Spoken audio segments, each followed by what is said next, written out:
Everyone, myself Aishwarya Sharma. Welcome to my channel. मैं अपने channel पे इंडियन एविडेंस एक्ट की सीरीज स्टार्ट कर रही हूँ और आज के लेक्चर पे हम ये पढ़ने वाले हैं कि इंडियन एविडेंस एक्ट कब इनैक्ट हुआ था। इंडियन एविडेंस एक्ट का basically introduction and section number 1। Indian evidence act procedural law है। हर हमारी कंट्री में जितने भी लॉज हैं, सारे लॉज दो टाइप के लॉज का पार्ट है। एक होता है सब्सटैंटिव लॉ, दूसरा होता है प्रोसीजरल लॉ। सारे लॉज दो पार्ट में डिवाइडेड हैं, substantive law and procedural law. Substantive law वो लॉज होते हैं जो हमें हमारी राइट्स बताते हैं, साथ ही साथ हमें हमारी ड्यूटीज बताते हैं। For example Indian contract act. Indian contract act के थ्रू हमें ये पता चलता है कि हमने सपोज कोई कॉन्ट्रैक्ट किया तो उस कॉन्ट्रैक्ट पे हमारे क्या क्या राइट्स हैं और कैसे उन राइट्स के लिए हम कोर्ट जा सकते हैं। इसके साथ इंडियन कॉन्ट्रैक्ट एक्ट हमें ये बताता है कि इस कॉन्ट्रैक्ट के अंदर हमारी क्या क्या ड्यूटीज़ हैं, हमारी क्या क्या लाइबिलिटीज़ हैं, हमारी क्या क्या ऑब्लिगेशंस हैं फॉर द अपोजिट पार्टी। तो इस तरीके से सब्सटैंटिव लॉज हमारी राइट्स और हमारी लाइबिलिटीज़ बताते हैं। इसके बाद नेक्स्ट आता है प्रोसीजरल लॉ। प्रोसीजरल लॉ एक तरीके का प्रोसीजर बताता है। मैं आपको एग्जांपल से बताती हूँ। सपोज आईपीसी में ये बताया गया है कि किसी ने किसी का मर्डर किया, तो सेक्शन 300 के अंडर वो ऑफेंस डिफाइन किया हुआ है कि अच्छा इस तरीके से अगर ये ऑफेंस हुआ है तो हम इसे मर्डर मानेंगे। सेक्शन नंबर 302 के अंदर ये बता दिया गया है कि अच्छा मर्डर किया तो उसकी ये पनिशमेंट होगी। बट नेक्स्ट क्वेश्चन ये होता है कि किसी ने मर्डर तो कर दिया, उसकी पनिशमेंट भी डिफाइन कर दी, लेकिन उस इंसान को अरेस्ट कैसे किया जाएगा, उस इंसान को कोर्ट कैसे ले जाया जाएगा और कोर्ट कैसे डिसाइड करेगी कि इस इंसान ने मर्डर किया है एंड उसे जेल कैसे भेजा जाएगा। तो ये ऑफेंस करने और उसे पनिशमेंट देने के बीच का जो सफ़र है, ये जो सफ़र है ये हमें क्रॉस कराती है हमारी प्रोसीजरल लॉ। हमारी प्रोसीजरल लॉ हमें प्रोसीजर बताती है कि किस तरीके से एक अक्यूज को अरेस्ट किया जाएगा, किस तरीके से उसे कोर्ट ले जाया जाएगा, किस तरीके से मजिस्ट्रेट ये डिसाइड करेगी कि he is responsible for that murder और किस तरीके से उसे सलाखों के पीछे भेजा जाएगा। तो इसीलिए प्रोसीजरल लॉ भी one of the most important law है, बिकॉज इसके बिना किसी भी सब्सटैंटिव लॉ का इम्प्लीमेंटेशन हो ही नहीं पाएगा। इंडियन एविडेंस एक्ट भी एक प्रोसीजरल लॉ ही होता है। नाउ किसी भी सिविल केस में, क्रिमिनल केस में 5 स्टेजेस होते हैं, 5 स्टेजेस ऑफ प्रोसीडिंग होते हैं। मतलब चाहे सिविल केस की प्रोसीडिंग हो रही हो, चाहे क्रिमिनल केस की प्रोसीडिंग हो रही हो, इनमें 5 स्टेजेस होते हैं। तो मैं आपको सिविल केस का एग्जाम्पल लेके समझाती हूँ। सपोज कोई सिविल केस है, सबसे पहले एक पार्टी आई जो प्लांटिफ की पार्टी है। प्लांटिफ ने आकर अपना प्लेंट फाइल किया। प्लेंट फाइल करने के बाद जो अपोजिट पार्टी है वो अपना रिटन स्टेटमेंट फाइल करेगी। ये हो गया हमारा पहला स्टेज। अब आता है सेकंड स्टेज, जहाँ पे कोर्ट ये प्लेंट, ये रिटन स्टेटमेंट और पार्टीज को सुनकर अपना ओपिनियन फॉर्म करती है। I can't say opinion, it's just कि इश्यूज फ्रेम करती है और ये समझने की कोशिश करते हैं कि अच्छा इनके बीच में डिस्प्यूट कैसा है, और ये डिस्प्यूट समझने के बाद कोर्ट अपने इश्यूज बना लेती है, फ्रेम कर लेती है। अब इसके बाद नेक्स्ट जो आता है, नेक्स्ट ये आता है कि इन डिस्प्यूट्स को रिजॉल्व करना कोर्ट का काम है, और इन डिस्प्यूट्स को प्रूव या डिसप्रूव करने के लिए जो पार्टीज है वो अपने एविडेंसेस लेकर आती है। पार्टीज अपने एविडेंसेस के थ्रू प्रूव करती है कि अच्छा मैं सही कह रहा हूँ, मेरी बात सही है। ओरल एविडेंसेस लाती है, डॉक्यूमेंट्री एविडेंसेस लाती है, मतलब किसी भी तरीके से कोशिश करती है कि अपने केस को सही प्रूव करे। अब इन एविडेंसेस के बेसिस पे कोर्ट अपना ओपिनियन फॉर्म करती है और इसी ओपिनियन को हम कहते हैं जजमेंट, जो कि 4th स्टेज होता है ऑफ एनी जुडिशियल प्रोसीडिंग। अब ये 4th स्टेज के बाद जो 5th स्टेज आता है, दैट इज एग्जीक्यूशन। जब कोर्ट अपना जजमेंट पास कर देती है तो बात आती है उस जजमेंट के एग्जीक्यूशन की, और हमारा 5th स्टेज यहाँ पे कंप्लीट हो जाता है। मतलब एक जुडिशियल प्रोसीडिंग इस तरीके से कंप्लीट हो जाती है। इसके बाद हमें ये समझ में आया कि एविडेंसेस कितने इंपॉर्टेंट होते हैं। कोर्ट अपना जो ओपिनियन फॉर्म करती है वो एविडेंसेस के बेसिस पे ही करती है।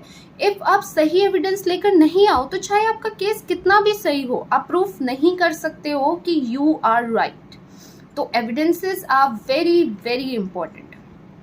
लेकिन इफ पार्टीज को ये अलाउ कर दिया जाए कि पार्टीज अनलिमिटेड एविडेंसेस लेकर आए, तो कोई भी पार्टी अपना केस प्रूव करने के लिए कितने भी एविडेंसेस लेकर आ जाएगी। Like they will bring any amount of evidences to prove their case, और इससे कोर्ट का बहुत सारा टाइम और कोर्ट की बहुत सारी एनर्जी वेस्ट होगी, और साथ ही साथ इसके कारण पार्टीज का भी बहुत टाइम वेस्ट होगा, क्योंकि कोई भी प्रोसीडिंग बहुत लंबी चलेगी, बिकॉज पार्टीज एविडेंसेस पे एविडेंसेस लाते रहेगी just to prove themselves right.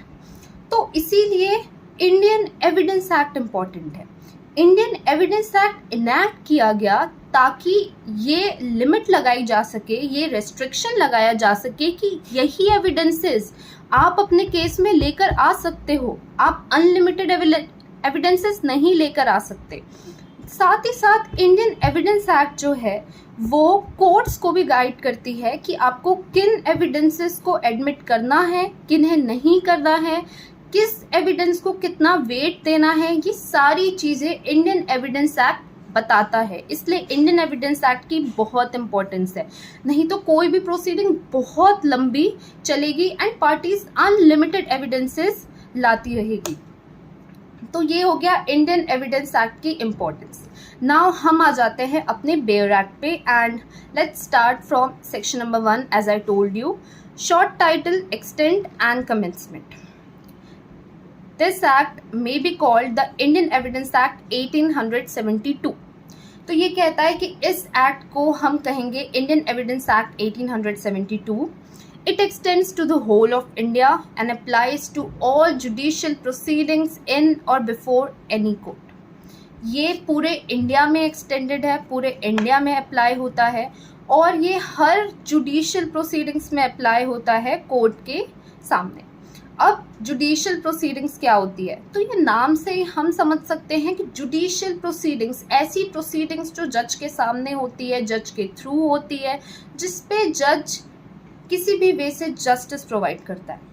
तो that is judicial proceeding. And मुझे ये वर्ड इतना समझाना नहीं पड़ेगा क्योंकि आप लॉ स्टूडेंट्स हैं, and judicial proceeding is a very common word. Including court martial, इसमें कोर्ट मार्शल भी आता है। Other than court martial convened under the army act, the naval discipline act, the Indian navy discipline act और the air force act. Court martial भी इन judicial proceedings में आता है, मतलब कोर्ट मार्शल में भी इंडियन एविडेंस एक्ट अप्लाई होता है, लेकिन court martial under the army act, the naval discipline act, the Indian navy discipline act and the air force act इनमें एप्लीकेबल नहीं होता है। इसके अलावा कोई भी कोर्ट मार्शल के एक्ट है उन सब में हमारा इंडियन एविडेंस एक्ट अप्लाई होता है, but not to affidavits presented to any court और ऑफिसर। नेक्स्ट ये कहता है कि एफिडेविट्स में ये एप्लीकेबल नहीं होता है, मतलब एफिडेविट्स को आप एज एविडेंस कोर्ट के सामने नहीं रख सकते हो। तो आपके माइंड में क्वेश्चन आएगा, क्यों एफिडेविट्स को क्यों हम एविडेंसेस की तरह नहीं रख सकते? क्योंकि ये सोचने वाली बात है कि एफिडेविट्स होते क्या है। एफिडेविट्स हम स्वेयर कर रहे हैं, हम कसम खा रहे हैं कि हमारी बातें सही है, हमने जो भी चीज़ें लिखी है ये चीज़ें सही है, और हम चाहते हैं कोर्ट इस पे प्रोसीडिंग करें। ये हमारी नॉलेज है, हमारी बिलीफ है। क्या ये एक सही सबूत है?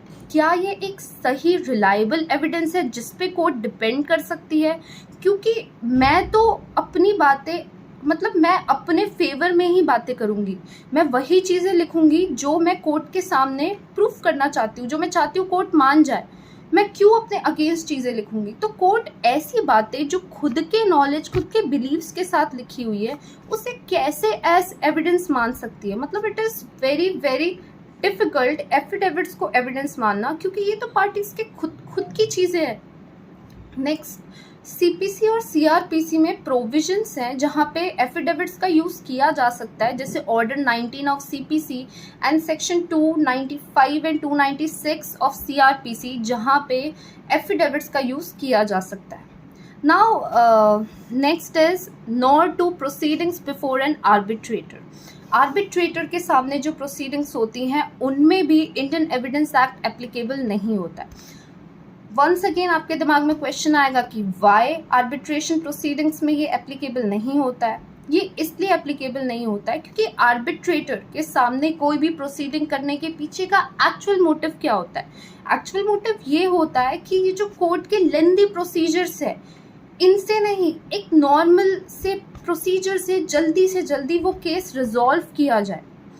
तो इफ हम इन आर्बिट्रेटर्स के सामने भी इंडियन एविडेंस एक्ट जैसे प्रोसीजरल लॉज रख देंगे तो इनमें और हमारे कोर्ट में डिफरेंस क्या होगा.